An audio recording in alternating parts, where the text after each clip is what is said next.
വിശുദ്ധ മത്തായി എഴുതിയ സുവിശേഷം 9-ാം അധ്യായം 35 മുതൽ 38 വരെയുള്ള വാക്യങ്ങൾ.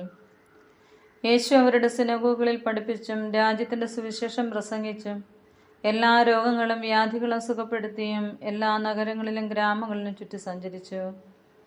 ജനക്കൂട്ടങ്ങളെ കണ്ടപ്പോൾ യേശുവിന് അവരുടെ മേൽ അനുകമ്പ തോന്നി. അവർ ഇടയനില്ലാത്ത ആടുകളെപ്പോലെ പരിഭ്രാന്തരും നിസ്സഹായരുമായിരുന്നു. അവൻ ശിഷ്യന്മാരോട് പറഞ്ഞു, വിളവധികം, വേലക്കാരോ ചുരുക്കം. അതിനാൽ തന്റെ വിളഭൂമിയിലേക്ക് വേലക്കാരെ അയക്കുവാൻ വിളവിന്റെ നാഥനോട് പ്രാർത്ഥിക്കുവിൻ. സമാഗതമായ സ്വർഗരാജ്യത്തിന്റെ പ്രഘോഷകനായി ഈശോ കാണപ്പെടുന്നു. സുവിശേഷം പഠിപ്പിച്ചും പ്രസംഗിച്ചും എല്ലാ രോഗങ്ങളും സുഖപ്പെടുത്തിയും നഗരം മുഴുവൻ ചുറ്റി സഞ്ചരിച്ച ഈശോ തന്റെ ദൗത്യ നിർവഹണത്തിൽ പൂർണ്ണമായും ആമഗ്നനാകുന്നു. രോഗികളുടെ വൈദ്യനായി അവിടുന്ന് പ്രത്യക്ഷപ്പെടുന്നു. ജനങ്ങളുടെ ദുസ്ഥിതി ഈശോയെ വേദനിപ്പിച്ചു. അവരുടെ പുരോഹിതരും ജനനേതാക്കളുമെല്ലാം സ്വാർത്ഥമോഹികളായിരുന്നതിനാൽ ജനങ്ങളുടെ രക്ഷയ്ക്കായി അവർ എന്നും തന്നെ ചെയ്തിരുന്നില്ല. ദൈവവചനം കേട്ട് ഫലം പുറപ്പെടുവിക്കുവാനുള്ള ആഗ്രഹത്തോടും താല്പര്യത്തോടും കൂടെ ശരിയായ നേതൃത്വമില്ലാതെ നിസ്സഹായതയിൽ നിൽക്കുന്ന ജനത്തിന് നല്ല നല്ല നേതാക്കന്മാരെ കൊടുക്കുവാൻ ദൈവത്തോട് പ്രാർത്ഥിക്കുവാൻ അവിടുന്ന് ആവശ്യപ്പെടുകയാണ്.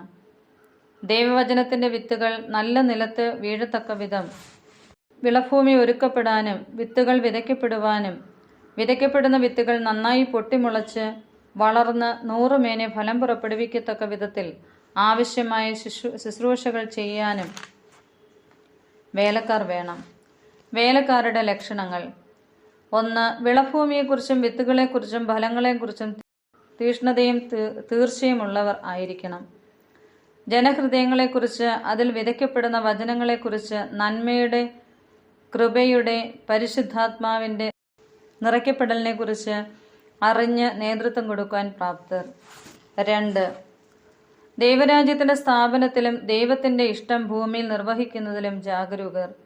3. രക്ഷ നേടിത്തരുവാനായി കടന്നുവന്ന് യേശുവിന്റെ അനുഗാമികൾ, അനുയായികൾ, സഹവാസികൾ.